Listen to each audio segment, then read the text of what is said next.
Okay. Lorsque ces pays sera même bien restauré, nous allons rétablir ces histoires-là. Okay. Aux assis, il faut pas la faire ni ozala rwandais, mais aux à l'aise na Congo. Il était congolais. Les Congolais, c'était celui qui appartenait à des tribus depuis 1885. Okay. Quand on a réparti les frontières du Congo, Maniamoulenga zaï na Congo te. Yango magamtozo lo ba ke Tshisekedi ne peut pas négocier avec les M23 parce que à chaque négociation, agenda à Rwanda et avance à pas. On n'en disconvient pas. Entre Luxembourg, Bruxelles, Hollande, okay. Ils ont presque la même souche sociale. Okay. Mais ils ont limité la frontière. Mais le quoi, ils ont des échanges na bango. Na Rwanda, na Goma, on n'a pas besoin d'être rwandais ou congolais pour catcher la frontière Rwanda. Parce que la vie de chacun dans les coins en dépend. Donc un Mouniamouleng n'a pas besoin d'être congolais pour vivre. Il peut rester rwandais, il va vivre en paix. Et Congolais a peuple hostilité. D'ailleurs, il y a côté il y a constitution. L'air pour bitumbo automatiquement qui était ici là. Et bah il y a et le bas l'actuellement Goma n'est pas tombé. Pourquoi? Pour ma belle année déplacée. Ils ne font que passer un temps précaire. Ah bon. Ata bayeti na mwanda bana ya bana soba ozongisa bango tisika basa. Vraiment. Ozomona. Donc même les kambaba Mouniamoulenge wana oya lobaka kinya Rwanda ezala ba manœuvre frauduleuse ou uta appelé 1+4 que nous devons redresser parce que c'est concevable. Quelqu'un qui était chef président, il y a une institution d'appui à la démocratie, la CENI, qui était l'arbitre, qui nous avait garanti l'alternance démocratique. Okay. Là, nous sommes dans l'accession de manière démocratique, dans le pouvoir. Et que c'est la même personne qui vient chercher à conquérir le pouvoir par les armes. Comment on peut être en même temps poisson et on est chat? Soit on est poisson, soit on est chat. Mais non, on est dans les registres de l'accession au pouvoir par des voies démocratiques. Ça, la norme. Félix Tshisekedi a eu pouvoir. À Kangaye Goma. Yangwana. Il a accédé au pouvoir par des voies démocratiques. À sali l'élection, à sali nini boy, à quel je vais la côte bangokati, à chelongia mawapa ya kabila niti bagoyokana, à kosi Kagame koyame na stade à komikuna boybou, à BBC. Ce que tout Kabila Mouto a réputé puissant. Il a cédé le pouvoir par des voies pacifiques. Donc c'est possible. Nous, on a besoin. Les Nigériens, t'as besoin d'évoluer. Les Nigériens ont mis un terme à accession au pouvoir par les armes. Donc, je suis chrétien. Jésus est mon pena, mon mari, to zong si mukili. Oh, bah, c'est nan, maman n'a été, par la Vierge, aïe, a bâti si biso. A l'inga, pouvoir na kon na arme. Jamais, non dit matin. Même Jésus. Article 64, comme il nous allons voir, c'est le comme parité, parité, parité, parité. On dit, moi, ça repousse à tracteur. Vraiment. Ah, donc, c'est nga pena côté wana na habité. Zolingana mwana zana kisaza na lingana tinda côté armée ya. Mais bazo recruter son excellence monsieur le président Sengaki Barek ba jeune ba. Mais so pona mboka, pona nini te. Ngana Sengaki ba. Pour anité, so pona mboka il faut le faire.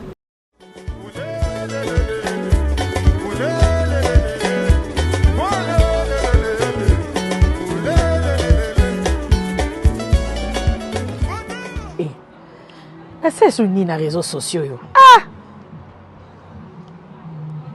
Eh! Nzambe, mais elle est quitte. Na erreur que ressemble bilo que ça sauté. Bon. Na mécana au Nation Store, il y a maître Seti. Est-ce que Batamanga est-ce que va délivrer bon, na mécana non hein?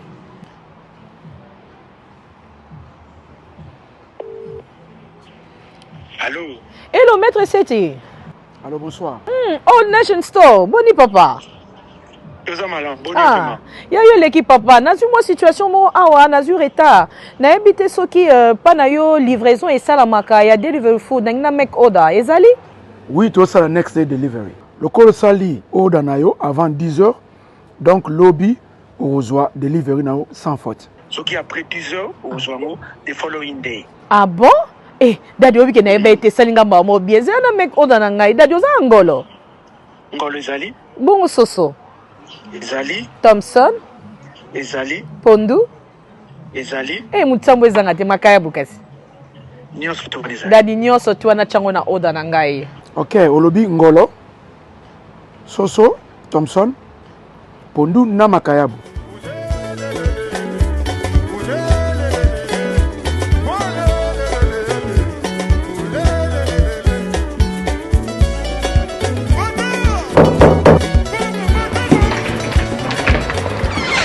Hello. Hello. I've got a delivery from Old Nation Store. Oh, thank you. Eh, mais où Melita? Merci. You're welcome. Thank you. Bye. Bye bye. Next day delivery. Et ça vraiment un solo, hein? Bon dimilangaye. Old Nation Store. Partout aux alliés. Birmingham, Nottingham, Glasgow, Manchester, partout na UK. Numéro Zawana, il s'affiche bon benga. Ouais, aussi bien. Next day delivery. Eh, et bandi ozala. Et bandi na Maître Seti na Old Nation Store. Lelo yo tokoloba lisusu nini soki likambo etali reste république ate, la chose publique. Likambo etali Congo eza likambo o ezo concerné biso nyonso tout. Et pa ibayi mboka bazomituna tozo kende wapi tokosuka wapi. Guerre ya Est et bandaki biso lokola ndoto lelo tokomi na réalité, mais ba point ebele ezo se poser ba question tozo zana ba réponse te. Lelo na ndenge makambo ezo kendele et pas Goma est tombé ou pas et pas tozo yebate tozo na droit ya koloba yango ou pas, mais to sala ete que non elongo na oya ngai ndeko o to mesana ko sola makambo ya biso nyonso ba imboka to meka ko décortiquer yango lelo na chaîne na biso to lobe yango. Alors Mbote Ndeko Rudolphe. Mbote Bibi, dans la politique, il faut que je me qu'on a messé. Vraiment, ça va, le plaisir est partagé. J'espère qu'ils ont payé la même pour vous. Vraiment. Alors, Naebi Kebaïnyo, surtout Balandara Biso, Bazara fidèle, Namarambo, tout ça, au Pétolo Belaka. Tokokayi Kotika, Likamba politique, Babi politique, sont s'occuper na yangote, et on va s'occuper na yango. C'est très important. D'abord, on a trouvé Sabato Balandara Biso, Baebi, ça fait presque une semaine. C'était décidé, vu la situation, et comment qui na Est et comment qui a Gavant, il fallait aussi observer. Local à moi, trêve Mogo, c'est concentré encore dans la solidarité où ils ont déclenché par tout le monde parce que c'est toi on a besoin, il y a solidarité, patriotisme, moutunion, soit mes contribuer. C'est pour ça, côté musique, télémagina nous, et puis c'est pour occasion, tout y en a terrain, donc 2025, on aura des bandes, une bande culturelle, ma musique, et une autre bande où il y a politique parce que musique on peut tout loba aussi longtemps. Mboka sogena ebongité na mission ni consommateur pas donc ils ont pour occasion oyo ba balandara biso ba comprendre ba d'abord informer. La première des choses c'est d'informer les gens. Les restes parce que la politique ça dépend va décider sur base des opinions.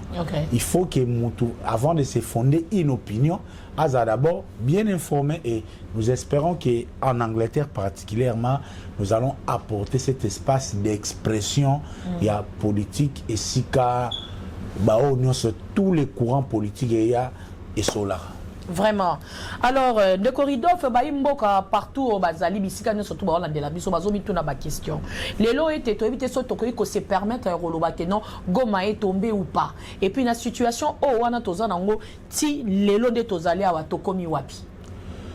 Sur Tokomi wapi, ce qui est sûr, fin week-end de Kenamwa Statico, ce qui est sûr, situation, ils ont des terrains militaires et terrains politique, sur les plans militaires, jusque-là, il n'y a pas encore un résultat ou un changement par rapport il y a début de la semaine. Il faut se le dire, c'est le début de la semaine des qui est crucial parce que le dimanche, les groupes armés instrumentalisés par les Rwandais, les patins de Kagame, les M23 avaient fait une attaque où ils conduit jusqu'à ce que les lots va occuper une bonne place na Goma au peut bazo gérer. Donc jusque là on continue d'attendre les ripostes. Il y a un nouveau gouverneur militaire qui a été nommé, mais malheureusement comme Goma est contrôlé par les Rwandais, Donc c'est à Bénindé comme il roi siège. Et bien si mais en attendant, nous sommes dans un domaine militaire que je ne maîtrise pas.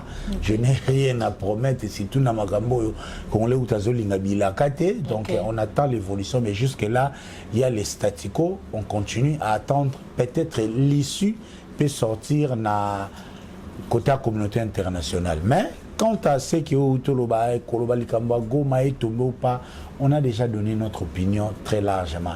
Ça ne sert à rien, je pense que l'élo, c'est vrai. Vous savez, dans ces histoires, il faut faire la part des choses. C'est vrai, on a besoin, il y a qu'à sécuriser Batou. Il faut que l'information soit vraie, parce qu'il y a aussi de la manipulation. Makasi. Au vaut mieux ça, Rwanda a déjà mis les mécanismes où ils ont approprié. L'objectif, il y a Rwanda, c'est de mettre dans la tête des Congolais que Félix Tshisekedi n'est pas à la place qu'il faut. De deux, c'est de mettre à la tête des Congolais que Rwanda, à cause de la paix, à l'aise, n'a parti à Congo. Il faut les voir avec même les discours. Il y en a lorsqu'il dit que le Kinyarwanda est une des langues du Congo. On est en français. Dans l'histoire anglais, moi, na compte même il y a English for Africa. Moi, je Mister, good morning. Na Kineza Larat. Na Kin moi, good morning. Moi, Mister. Et l'Obamaka. Mais ça ne fait pas de l'anglais, une des langues, il y a Congolais. Si peut-être le Kinyarwanda est l'une des langues qui est parlée dans l'espace, il y a Est, mais on est il y a tout un mécanisme, un plan diabolique qui est mis en jeu. Sur le plan médiatique, ils ont la responsabilité à les médias. Mais malheureusement, moi, j'estime qu'il y a un problème, certes, mais peut-être Oyo, Bato Baza censé guider ce côté, ils prennent une tournure au Mabé. Je suis clair dans cette question. Il appartient au chef de l'État, qui est le garant de la nation. S'il estime que nous sommes en danger, que les journalistes congolais ne se comportent pas bien, de prendre des décisions, à déclarer état d'urgence ou état de guerre générale. Si bas état de guerre, la loi va, ou bien l'ordonnance loi va limiter les libertés des gens. Parce qu'il y a des libertés où ils ont acquis, où ils ont na droit droit naturel. Ils ont kokosola. Par exemple, l'imisa kopété. C'est un droit naturel. Au coquille kolongolango, c'est né des ans. Au kolongolango mutute, kokosola. Parce qu'il y a droit naturel. Attends, moutou abomi moutou. On a emprisonné la toilette. Ça peut être droit naturel. À part le droit naturel, tout ça a droit où ils ont fondamental. Fondamentaux plutôt. Donc, ils ont basic, il y a via moutou. Liberté à Rosambela, nayo. Liberté d'expression. Droit à la informer. Et ça va basic, il y a démocratie. C'est vrai, en temps de guerre, il faut bien les gérer, mais et comment restreinte, surtout pas moutou à qualifié.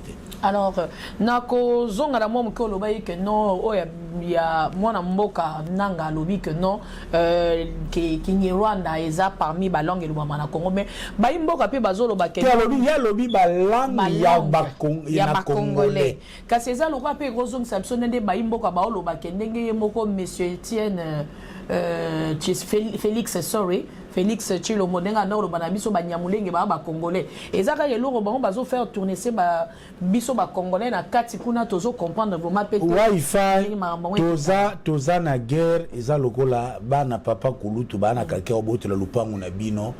Ata jour moko tata na bango adefisa papa na bino mbongo afuta mai. Bano koma da lupango wana papa sota na ofuta mai. La débat lorsque ce pays sera même bien restauré, nous allons rétablir ces histoires-là. Il faut pas la faire ni moulenge aux ala rwandais, mais aux à l'aise na Congo. Le problème est où après la deuxième guerre mondiale, ce qui Rwanda ou Burundi, ils n'ont pas balmat. L'air balmat poli belge azur Rwanda. Ameni Batouana na Congo. C'est à partir de 1956, même Nyamulenge azui nini na ba début 60. Mais qui était congolais? Les Congolais, c'était celui qui appartenait à des tribus depuis 1885. Quand on a réparti les frontières du Congo, Maniamou ngazai na Congo te. Yango magamutozo lo ba ke Tshisekedi ne peut pas négocier avec les M23 parce que à chaque négociation agenda ya Rwanda et avance à d'un pas. Likolo ya 1+4. Yango Niamulenge oyo a se retrouvé qui na Congo en 1960 a commis Congolais ne fût que par par la loi. Parce que bisengeman na loi qui na 69 azora pe loi mo ya reconnaître au Rwanda ou asala buibu akoma Congolais.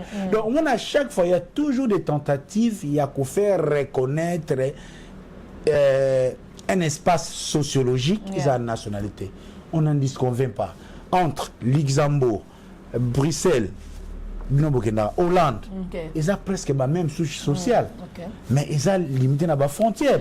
Mais le quoi, ils ont des échanges dans na Rwanda, na Goma, on n'a pas besoin d'être rwandais ou congolais pour catcher la frontière Rwanda. Parce que la vie de chacun dans les coins en dépend. Donc un Mouniamouleng n'a pas besoin d'être congolais pour vivre. Il peut rester rwandais, il va vivre en paix. Et Congolais a peuple hostilité. On les a biloko ba Roubero ba yela gibiso na 1+4. D'ailleurs kutu yango kutu côté kutu ya constitution l'air pour bitumbo to matoto qui était ici là.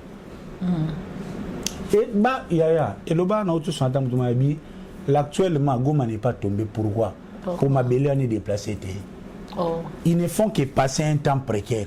Ah bon. Ata bayeti na mwanda bana ya bana biso ba ozongo sa bango tisika basa. Vraiment. Donc même les Kambaba Mouniamou Lengewana ou la Lobaka Kinya Rwanda ezala ba manœuvre frauduleuse ou appelé 1+4 que nous devons redresser. Vraiment. Parce que bisole balozaki Congo to vandi batembele Congo la zaki muta na 1885. So yo Mouniamou Lenge na 1880 na Congo te. Ou na 1960. Au commis congolais ndengini. On peut vivre aussi, on peut vous rester rwandais, moi je reste congolais. En tout cas. Donc c'est un peu ça. En tout cas, yango likambo etali mboka association ba congolais na UK awa ndenge kaka ezo simba ma esika moko na ba Gisèle Tati, mama Versace, tomoni Julie Nzumba, tomoni Doubleto, tomoni maître Blaise Beko balobi ko dozala pe malamu pona biso ba congolais oyo to vandi awa na UK to ye kolisa bana na biso ba botami awa ba banda pe ko yeba banani baza ba Nyamulenge, banani baza ba congolais po epesa bango futur meilleur. Alors Rudolph Nakola la kolamuka, est-ce que Corneille Nangaa est la personne qu'il fallait à la place qu'il faut? Jamais. Jamais, Bibi Wi-Fi. Jamais. Jamais. Non, Wi-Fi. Vous voyez, la vie est faite de principes. Est-ce que c'est concevable?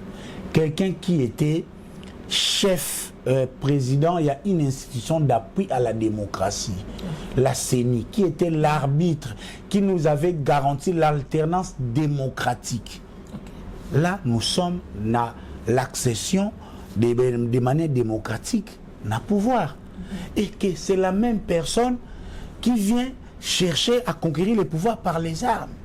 Attends, tu mélanges des mots, comment on peut être en même temps poisson et on est chat? Soit on est poisson, soit on est chat.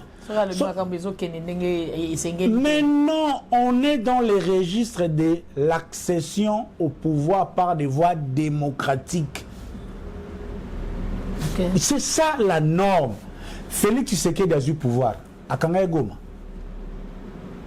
Yangwana, il a accédé au pouvoir par des voies démocratiques. À sali l'élection, à sali nini à Kenjeva la koti bango kati, à Chelongia mawapa ya Kabila niti bango yokana, à kosi Kagame ko yambe na stade a komi kuna bubu, à BBC.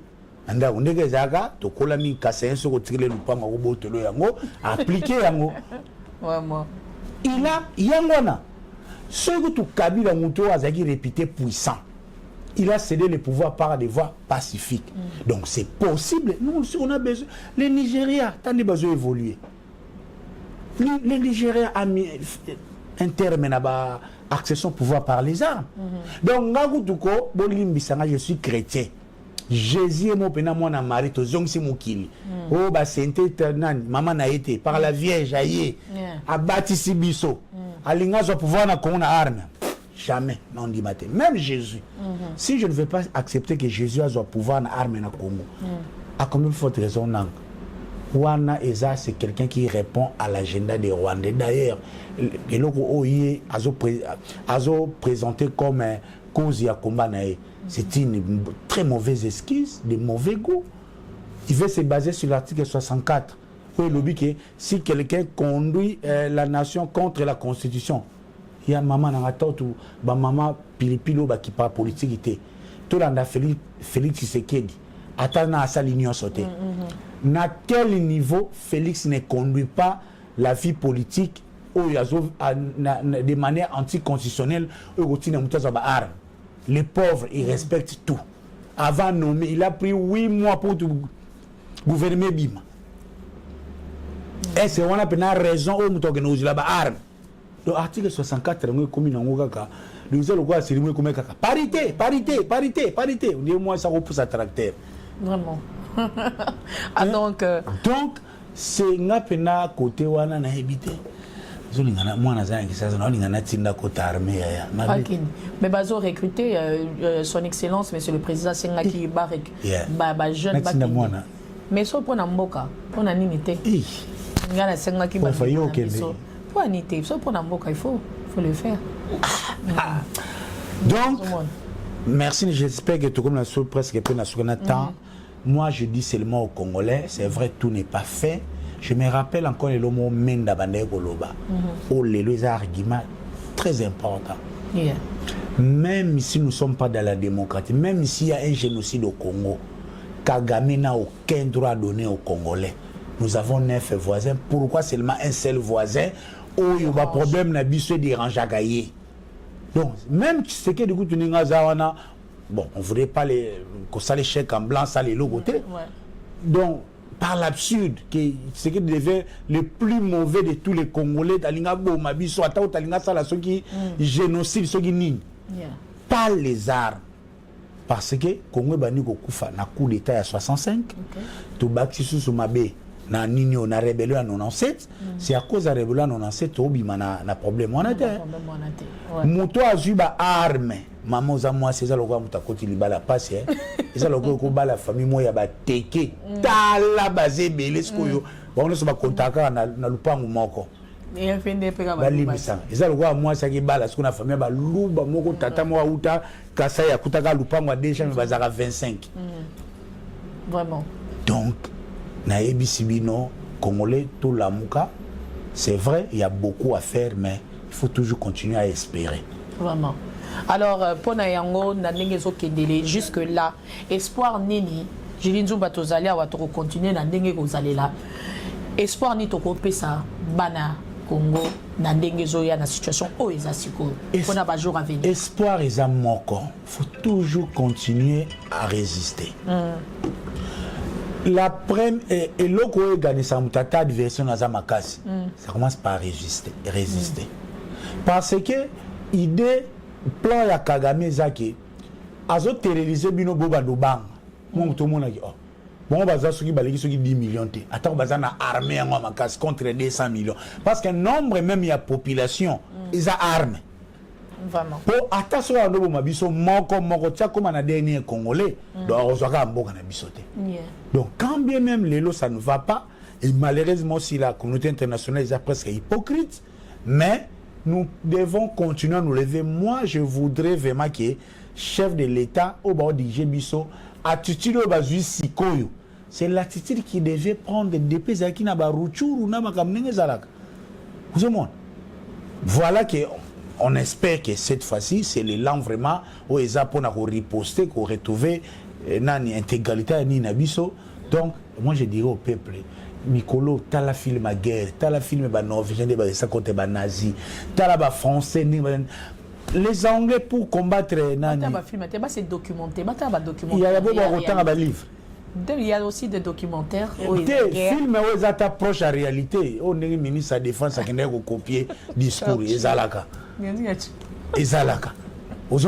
Donc, il faut vraiment qu'on soit debout pour que makambo elekate tant qu'on est ngedoka. OK, merci. Alors ngalo na lobarara likamba Congo eza affaire ya biso nyonso tout to telema to tika ba division na nous total o asala ki wazong sebwe to lukana to zong sana no mboka na biso eza en ordre kimia pe ya onde tozana ngo besoin makasi na kati ya Congo ana. Donc je crois que autre qui na wa partager les lots yango ana moi ko zana lo mo ka obakana suka.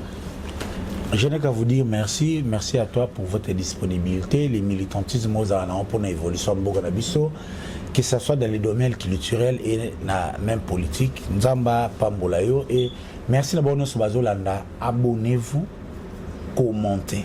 Abonnez-vous, commentez. Sachez que les chaîne Asika, les 100e abonnés aura un prix spécial numéro 9 les 100e abonnés. Les Oarobima 100e abonné, son nom, comment on a un prix, on ira comme ça ainsi de suite. Vraiment, merci. Je vous en prie.